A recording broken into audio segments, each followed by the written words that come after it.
in a certain country, in a certain market, in a certain network, like a cloud, like, oh, I'm going to move to a cloud, so I need to understand what the threats are to the cloud. Monitor threat sources and activity, and generate routine reports, like keep threat reports coming every day or every week to keep everybody focused on what is the threat to the organization. Internal communication is pretty key. It's critical for the network and the intel people, the technical and the intel people to work together and exchange information at every point. The team that I work on, we have our intel people and our technical people sitting side by side. We pair them up so that they're constantly exchanging information on the stuff they're working on, as is indicated by the next bullet. So here's a completely superfluous graphic, just in case anybody didn't want to pay attention to what I said for the last half hour. Intelligence cell shares with technical cell. All right. So that's kind of the problems that we face and the components of how to run a cyber intelligence group. For anybody that has been distracted over the last 20 minutes, the reason this talk is to try to get you thinking about how to implement a cyber intelligence group within your organization, because it's important. And this is the part that I kind of put out there for all the geeks that don't get to talk to management level people. So anybody here that's management, definitely pay attention. These are the tools that they want, and these are the tools of the trade. A lot of them are free, a lot of them are cheap, a lot of them are super expensive. But these are the things that help make this all happen. So as I said, there's a variety of free and low-cost tools to help do this.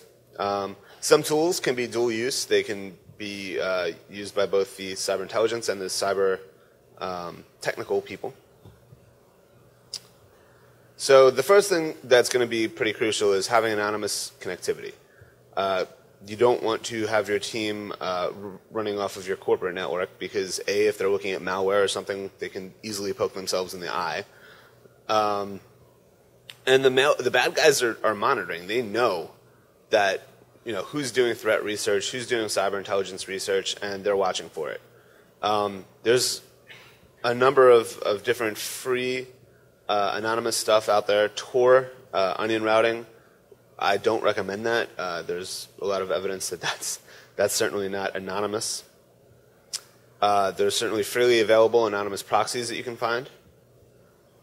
Open proxies that happen to be on the internet that you can utilize.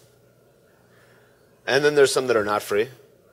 Certainly a separate internet connection or cable or DSL, something. It doesn't have to be super fast, but just having some other connection to use is definitely helpful.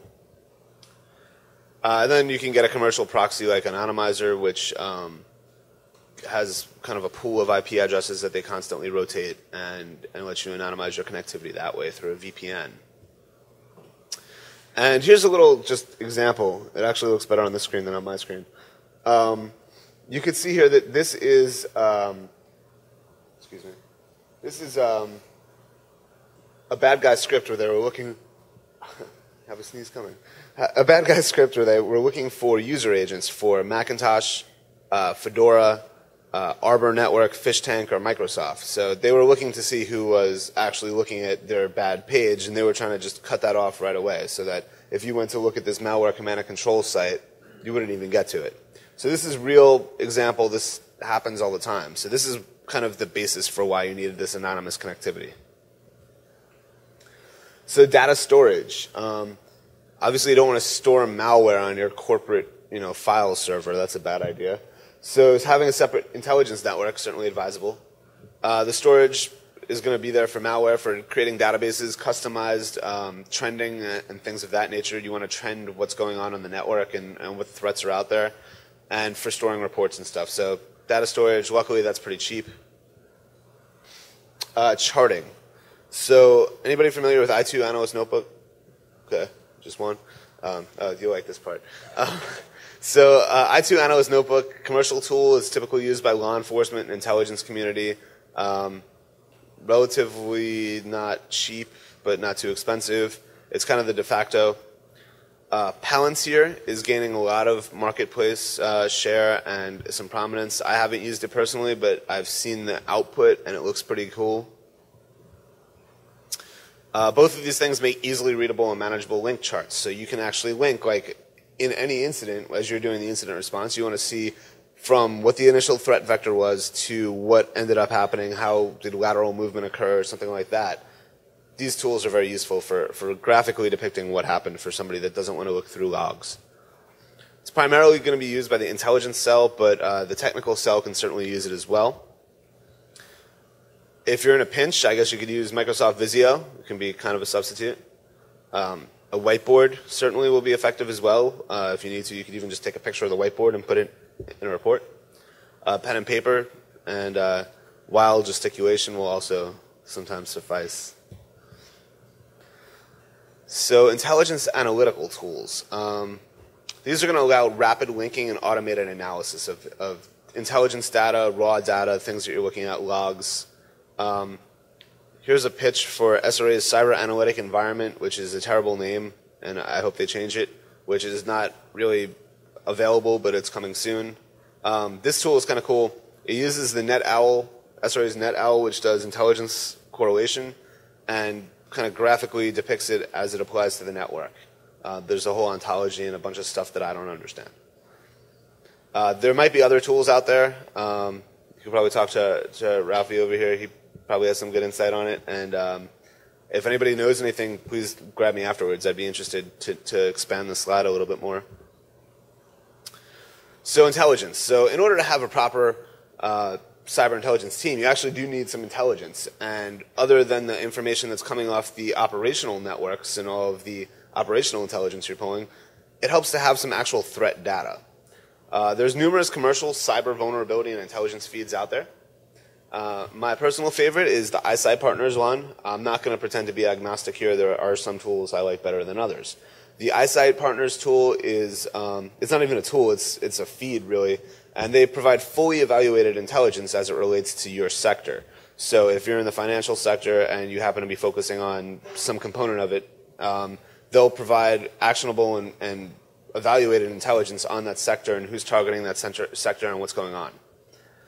Symantec provides a little bit more of raw intelligence with their deep sight intelligence feed.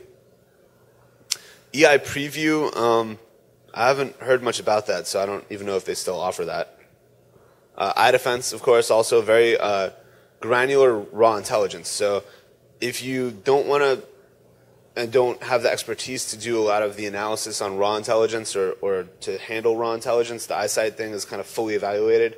The iDefense one is more like malware. This is a piece of malware. This is a piece of malware. Just like all the information about a specific threat, but it's all technical and you have to parse it apart and figure out how it's relevant to you.